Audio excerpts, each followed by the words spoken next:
Kas yra motus? O taigi motus iš lotynų kalbos išvertus reiškia judesys, judėjimas. Šokame nuo 2003 metų. Ar patinka mums šokti? Žinoma. Jūsų ekranuose Vilniaus šokių studijos Motus merginos. Ir jos ne tik judesio bendramintės, bet ir geros neįskiriamos draugės. Pirma susišokti reikėjo, o tada susidraugavom. Visą laiką laisvalaikiai, gimtadieniai, vasaros išvykos pas mus kartu būna. Vienu žodžiu, čia tradiciškai baidarės pas mus, aktyvus visą laiką sportas. Pats didžiausias dėkui už visą tai, ką mes čia darom, tai mūsų vadovui Ramūnui Sinkevičiui. Jis yra mūsų grupės siela, mūsų visos jungia. Vienu žodžiu, yra mūsų varomoji jėga.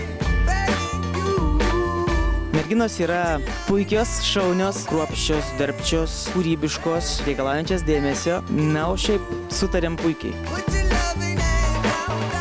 Motus merginos turi svajonę. Jos tiki, kad 2 minutės šlovės padės ją išpildyti. Mes einame į 2 minutės šlovės, nes norime už tuos 40 000 nusipirkti Motus autobusą! Tad jūsų dėmesiui Motus ir jų 2 minutės šlovės.